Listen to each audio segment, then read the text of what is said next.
Hello everyone, मेरा नाम उर्वशी त्यागी है और आज हम डिस्कस कर रहे हैं critical analysis of death penalty in India. तो सबसे पहले हम डिस्कस करेंगे कि डेथ पेनल्टी होती क्या है। तो जब भी कोई एक ऐसा पर्सन एक ऐसा एक्ट करता है जो अनलॉफुल है या जो कि प्रोहिबिटेड है लॉ के द्वारा और उसमें एज अ पनिशमेंट डेथ दी जाती है बाय स्टेट और by appropriate legal authority by a procedure established by law, तो वो कैपिटल पनिशमेंट या उसको हम डेथ पेनल्टी बोल सकते हैं।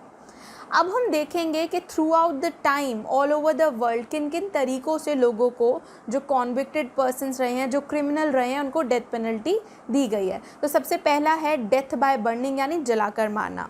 उसके बाद है एग्जीक्यूशन बाय फायरिंग यानी गोली मारकर डेथ पेनल्टी देना। उसके बाद है यूजिंग एक्स यानी कुल्हाड़ी का इस्तेमाल कर। फोर्थ तरीका रहा है कटिंग ऑफ हेड, गर्दन को काट देना। उसके बाद फिफ्थ तरीका रहा है गैस चैम्बर।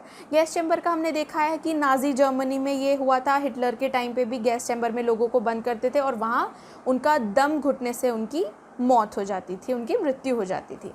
उसके बाद हम देखेंगे how death sentence is awarded in India. India में डेथ पेनल्टी यानी कैपिटल पनिशमेंट कैसे दी जाती है, क्या तरीका है। तो इंडिया में एक सिंपल तरीका है कि डेथ बाय हैंगिंग, और इसे देने वाले पर्सन को हम हिंदी में बोल सकते हैं जल्लाद। यानी जो जल्लाद होता है, जो हैंगमैन होता है, वो पर्सन को हैंग करता है एक रोप से अराउंड द नेक और उसके थ्रू इंडिया में डेथ पेनल्टी दी जाती हैं।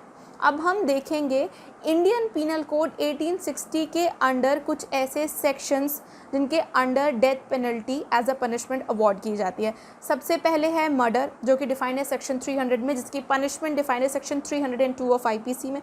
उसके बाद रेप 375, तो जो ब्रूटल रेप के केसेस हैं, ब्रूटल मर्डर, हीनियस मर्डर के केसेस हैं, वहाँ पर कैपिटल पनिशमेंट मिलती है, डेथ पेनल्टी मिलती है। उसके बाद फिर हमारे पास आईपीसी के और भी सेक्शंस हैं जिसमें डेथ पेनल्टी मिल सकती है, जैसे कि waging of war against the government, article section 121. Then we have armed robbery and murder under section 396 of Indian Penal Code. Then we have section 364 of Indian Penal Code, जहाँ पर किसी को रेंसम के लिए किडनैप किया जाता है और फिर बाद में उसको उसकी हत्या कर दी जाती है। क्या अब एक सवाल उठता है, क्या आईपीसी के अलावा भी कुछ ऐसे एक्ट्स हैं जिसमें as a punishment capital punishment death penalty दी जा रही है? तो येस, ऑफ कोर्स हैं। जैसे कि सबसे पहले हमारे पास है article 4 clause 1 of commission of Sati prevention act. तो कभी भी अगर एक पर्सन आपको फोर्स करता है सती के लिए, तो उसके इस एक्ट के अंडर उसको डेथ पेनल्टी दी जाएगी।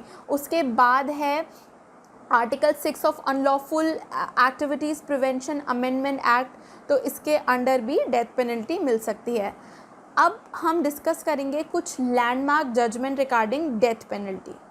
तो सबसे पहले क्वेश्चन ये उठता है कि क्या डेथ पेनल्टी कॉन्स्टिट्यूशनली वैलिड है और ये किन केसेस में दी जाती है। तो 1980 का एक बहुत ही फेमस केस है, केस का नाम है Bachan Singh versus state of Punjab 1980 supreme court. यहाँ पर सुप्रीम कोर्ट ने ये हेल्ड किया कि डेथ पेनल्टी सिर्फ rarest of the rare cases में ही दी जाएगी और कोर्ट डिसाइड करेगी कि क्या एक particular case rarest of rare case की कैटेगरी के अंडर फॉल कर रहा है या नहीं। इसके बाद हम एक और केस डिस्कस करेंगे, मिट्ठू वर्सेस स्टेट ऑफ पंजाब 2001। यहाँ पर सुप्रीम कोर्ट ने हेल्ड किया कि जो मैंडेटरी डेथ पेनल्टी के डिसीजंस हैं वो अनकॉन्स्टिट्यूशनल इन नेचर होते हैं, क्योंकि सिर्फ रेयरेस्ट ऑफ रेयर कैटेगरी के अंडर ही फॉल करना चाहिए जो केस है। देन अगर हम बात करें position of death penalty in India, तो पिछले 2 डिकेड्स यानी पिछले 20 सालों में execution as a death penalty capital punishment बहुत ही कम हुआ है, नंबर्स गिरे हैं एज़ कंपेरेटिवली पहले। तो यानी इंडिपेंडेंस के बाद अगर हम देखें तो काफ़ी ज़्यादा एग्जीक्यूशंस होते थे, लेकिन पिछले 20 सालों में इंडिया में डेथ पेनल्टी लोगों को कम मिली है। I hope you like this video. Thank you.